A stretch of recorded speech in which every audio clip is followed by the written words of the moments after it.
Welcome to the Kaizorian experience. Over here, we're going to be talking about everything African. We're going to be having debates, discussions, entertainment, as well as learning about business, art, history, and everything in between. Cultural, tribalism, and everything. We're going to be out here debating with some really interesting stuff. So, like the video, share the video, and make sure you subscribe. Make sure you subscribe. Subscribe for the best experience ever. This is the biggest channel on the Afrosphere. So come and join the team, become a Kaizorian, and join the Kaizorian Empire.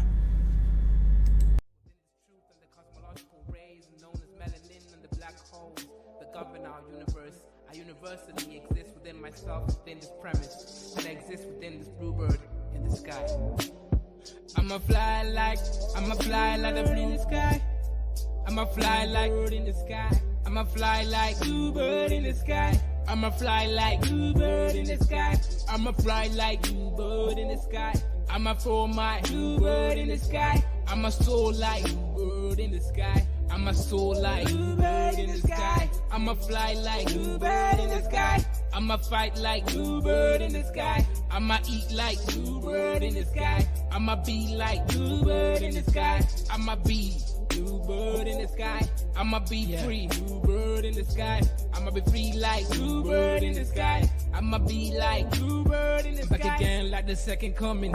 Strumming my vocal cords like the hummingbird in the sky. Y'all can't deny this. Real rap lyrics, it's like I ain't got no rhyming through the sky limit. What is skin tone, shade of color, but a parallel form of frequency like a ringtone on your phone. Melanin expression tied up in the universe, feeling like God. Is this really us? Is it serious? Is it really wrong to be diverse? I'm a divergent, immerse myself like an ocean beneath this waves. Be a divergent, born to be different. Indigo child, wild like canary. Born to be a bluebird in the sky, flying high like a bluebird in the sky. I'ma fly high, bluebird in the sky. Yeah, bluebird in the sky. I'ma fly high, bluebird in the sky. I'ma be like bluebird in the sky. I'ma be like bluebird in the sky. Everybody scream bluebird in the sky. I'ma fly high, bluebird in the sky. I'ma be like bluebird in the sky. Yeah, bluebird in the sky. Everybody, bluebird in the sky. I'ma be like bluebird in the sky. I'ma be like bone black, sweet like a berry. Flying high, high like a canary. Scary with my hoodie on. Hating on my vibe on the street that you'll be feeling my frequency of the song. But I know that I ain't never ever gonna be ever the same. But I know.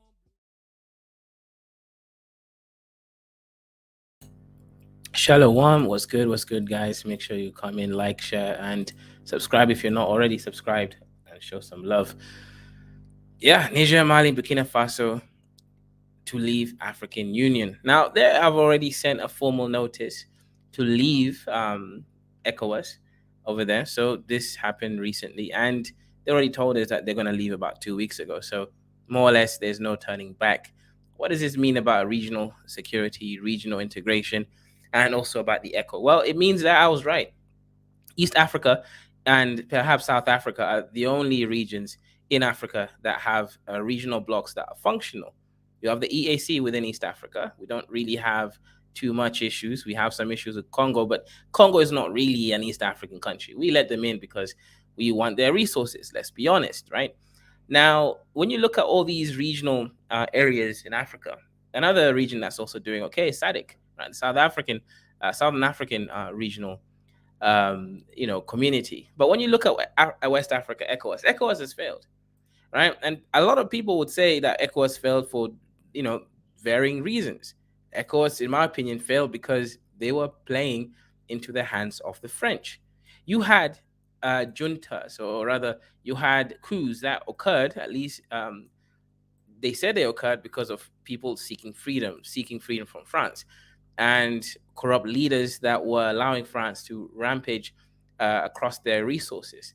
That's the reasons that Mali, Niger, and Burkina Faso gave. Other reasons were security.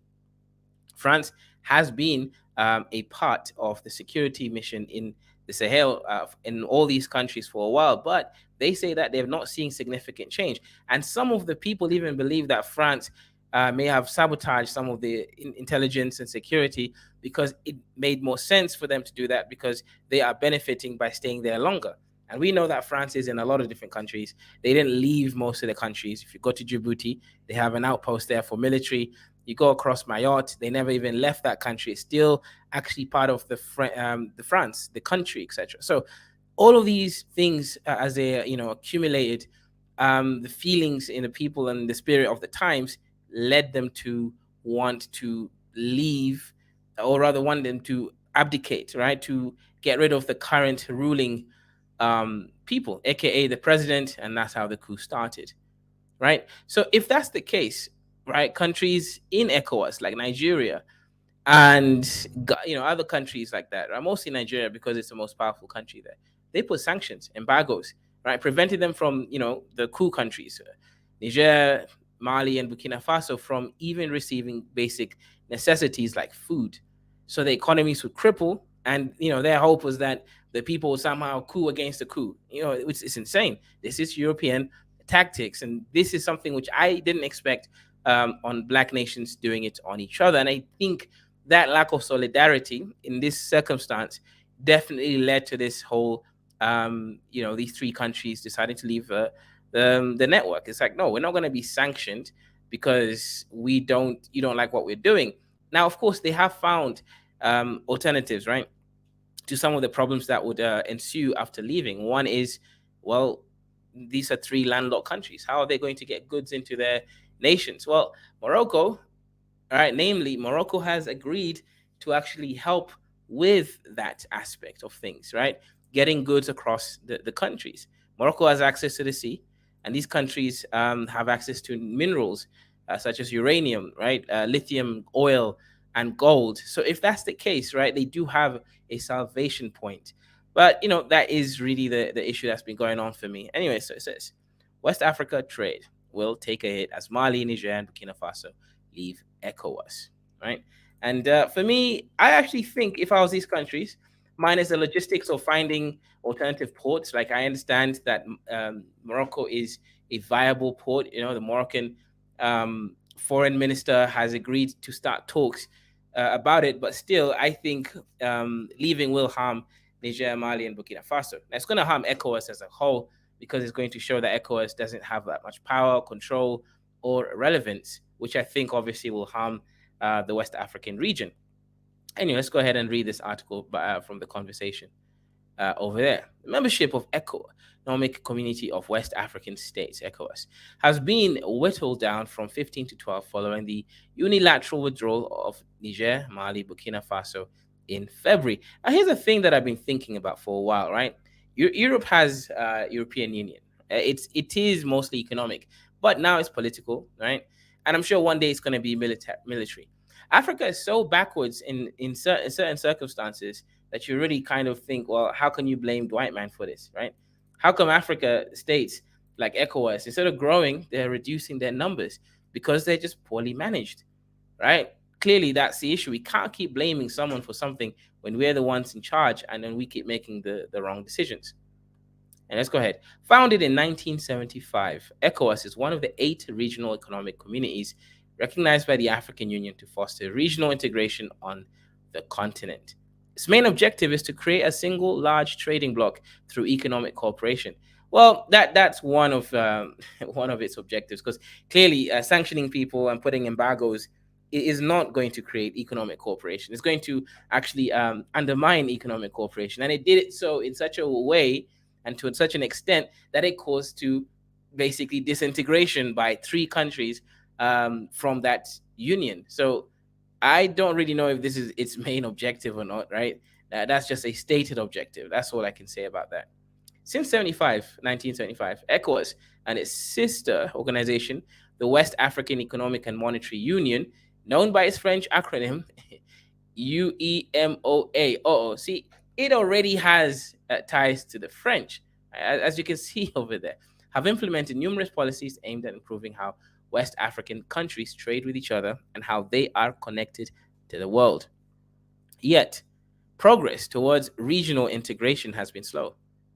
Intra-regional trade remains well below the levels of other regions, and the West African economies still rely a lot on informal activities. Now, when they say informal activities versus formal activities, and I think I get it.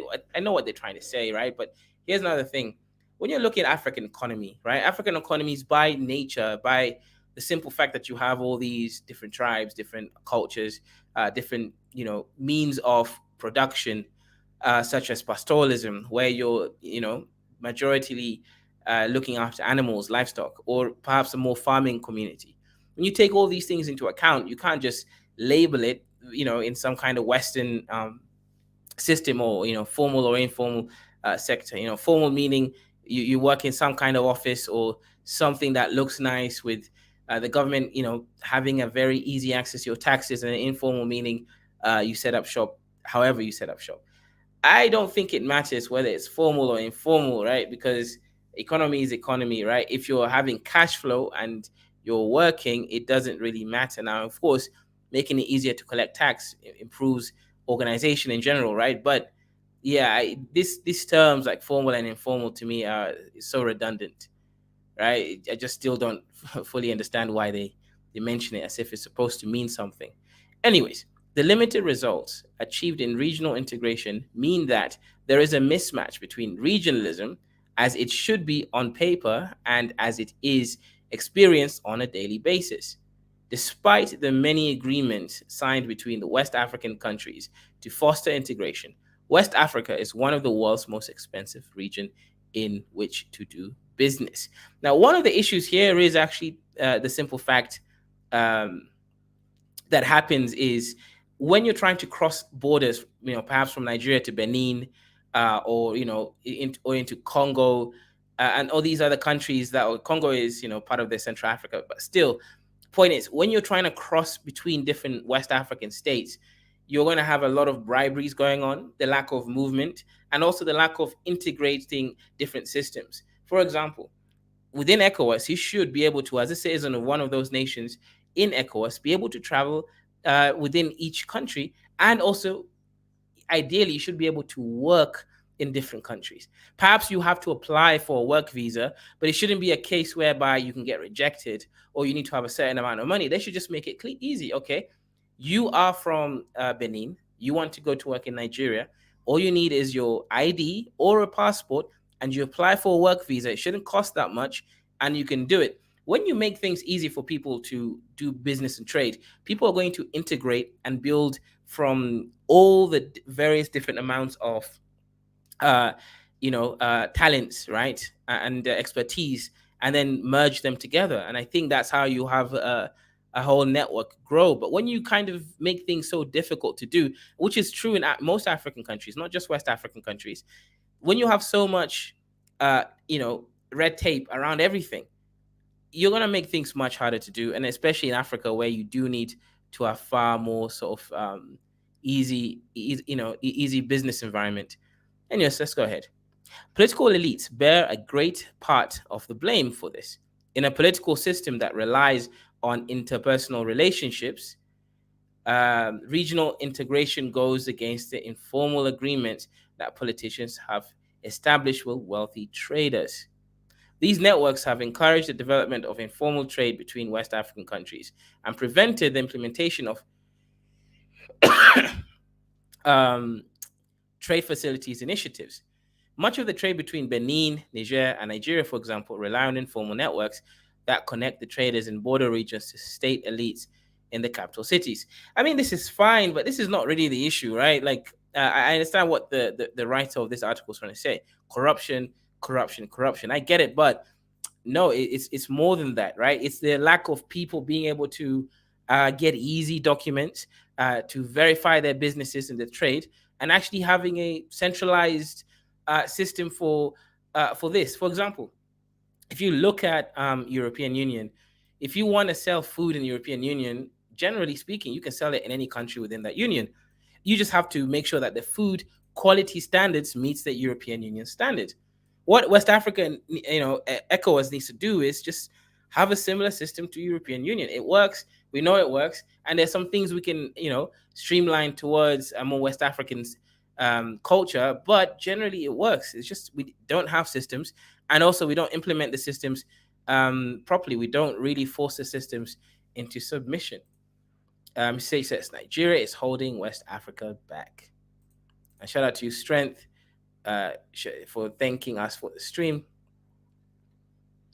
Why three landlocked countries among the poorest of the world would leave an organization established to foster free movement of people, goods, and capital across a region is a puzzling question. Considering the problem, yeah, here's the thing, right? Nigeria overstepped. Like, I don't get it, right? If ECO is supposed to be an economic union, why are you putting sanctions on people because you don't like the fact that they didn't follow some, democratic, what you consider as democracy, right? They clearly had issues in their country. They tried to resolve it their own way. Now you put sanctions on them. And it's even worse, you put a sanction on a coup government. So let me just, guys, just think through what, Nigeria and ECOWAS did. You put a sanction on a government that took power illegitimately according to your own reasoning. So why would that sanction help your cause if already, this government that's in power took power by treason? It means they already don't care, meaning your sanction is not going to work, meaning your sanction would lead to exactly what we have right now, which is them leaving a little group because it's not beneficial to them. Sometimes I just think that some African countries don't utilize the full faculty of their IQ. So this is very easy to predict the outcomes, right? I would have left ECOWAS if I was these countries. I just don't get it, right? You talk about yourself as being, again, all for integration of economy, then you put sanctions on someone. Doesn't make sense. So these countries leaving should have left. I would have left if this was the case, right? Because why are you acting as France's little minion instead of actually acting on your own accord? Clearly, I can't trust you. If I can't trust you, why would I want to be part of your little group? And of course, other countries will soon leave ECOWAS because it's going to set precedent. Because they're going to realize, no, ECOWAS ain't got no power.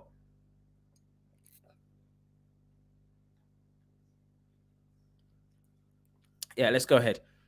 While the decision appears to have been made for political reasons, of course it's made for political reasons, right? France was holding them by their bull sacks and told them, yo, put sanctions on these countries. Like I said, anyways, but I'm sure they're talking about Niger, Mali, and Burkina Faso leaving. While the decision appears to have been made for political reasons, economic consequences will be far-reaching. In the past, border closure between Sahelian and coastal countries have had devastating consequences on the regional economy. They have also affected the livelihood of millions of farmers, herders, and city dwellers who depend on regional trade perhaps more than anywhere in the world. Oh, well, that's not true, right?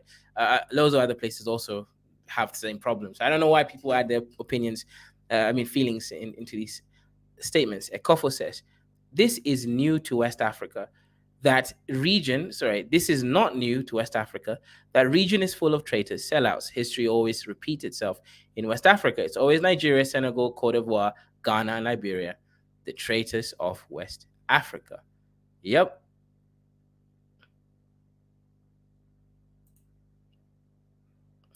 No, Mrs. H, the countries don't have a coast. Now, that's the only issue that they're going to have to find a solution. These are these are all landlocked countries. So they don't have access to the sea, which means that trade will hinder. However, reports show that the foreign minister of Morocco, which does have a sea, will actually be aiding them with the port, right? So they'll be able to use the Morocco port for trade through, Mali and into the other countries. So they have found an alternative. Yes, they're landlocked, right? Yes. It was precisely to foster these complementary relationship between the Sahel and the Gulf of Guinea that ECOWAS was established in Abuja nearly 50 years ago. The integration conundrum. The Sahel is a large semi-arid region that stretches from Senegal in the west to Chad in the east, subject to constant climatic uncertainties. It includes some of the poorest and least developed countries in the world. Sahelian countries such as Burkina Faso, Mali, and Niger depend more on regional trade than coastal countries such as Cote d'Ivoire, Ghana, and Nigeria. This is because they're far less urbanized and industrialized than the countries. And also, of course, they just don't have access to the sea. Yeah, yeah. So Morocco will definitely be helping them. And you see, this is why, when you guys keep talking about Pan Africanism and you hate on the North Africans and all of this stuff, sometimes you just, you need to remove the race issue from your mouth too much because, like as we mentioned here, if Morocco is the one that's actually helping these countries, when Burkina, no, when Nigeria and the rest of ECOWAS were putting sanctions on them, who is the real enemy now? Let's be realistic. Like I said, these countries are fighting for freedom. They literally fought so that the corrupt leaders would leave their nations so that they could create themselves in their own image. And then Nigeria decides to put a sanction on them. That just to me never sat right. From the beginning, I've always said that that was a mistake for them and it's going to cost them. And this is costing them a lot, right? This is definitely costing them. This is going to this is going to really, really impact on these countries' power, the integration, and all of that stuff. Because at the moment, these countries are finding alternatives. Now, let me show you the map so we're all on the same page. So these are the countries are massive by landmass. As you can see, here they are, right? Burkina Faso is over there, just above Ghana, and you have Mali, the massive stretch of land over there, and also you have Niger, another massive stretch of land. So, in terms of landmass, these countries are probably bigger than the rest of the West African nations in ECOWAS. Yes, they are. Not probably, definitely. These three countries span more landmass than the rest of ECOWAS. Now, the issue is, as you can see, they don't have access to the sea. So the only people that they can trade with is by you know aligning with Morocco in the north, right? That's how they're going to actually have access to the sea. So this is definitely good news that the minister of Morocco actually agreed to the talks. Let me see if I can pull up something so that I'm not just talking shit.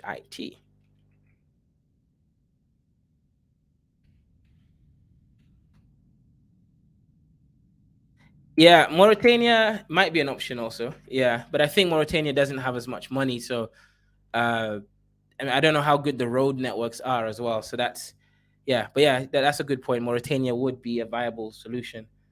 Um, yep, I'm just sharing my screen in a second. But yeah, they've been talking to Morocco for a while. This has not just been happening yesterday. These countries knew what their plan was. They knew they're going to leave eventually, and they knew, that they're going to have to actually make deals with Morocco, right? They've known this for a while, right, since last year. So they have been planning for this. Um, yeah, they've been planning this for a while. I'm just showing you again the map, so we all know exactly where we are. Uh, okay, Strength says, "Damn, I want to go to one of them someday, maybe in 20 or 30 years." Yeah, so here is here's a map, right? This is the Sahel, as you can see from this area here. Sahel actually goes all the way to Sudan, to be honest, but Sahel is over here. So Niger, Mali, right, and then Burkina Faso is over here at the bottom. Sorry, you can't really see my screen, my mouse, but yeah, if you look at the screen, um, as you can see, Morocco over here, right? Morocco is there. They've agreed Morocco. The thing is, the only issue I have here is this map is interesting, right? Where is Morocco doesn't seem to be directly bordering them, though. That's now the only question I have. Will they go through Algeria as well?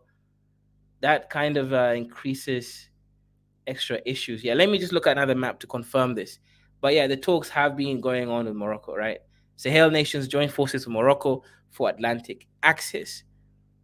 Top diplomats from Morocco, Burkina Faso, Chad, and Mali, Niger convened in Marrakesh, Morocco, to discuss a new initiative for the Sahel region. The meeting held centered around proposed Moroccan King Mohammed this whatever sixth to grant Sahel countries access to the Atlantic Ocean.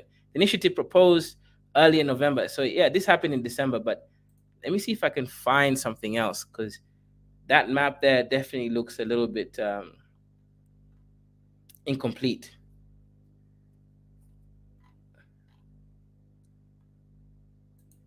Yeah, here's something a little bit more new. Let's see. Here is these guys are trying to make me buy this. No, I'm not paying for it.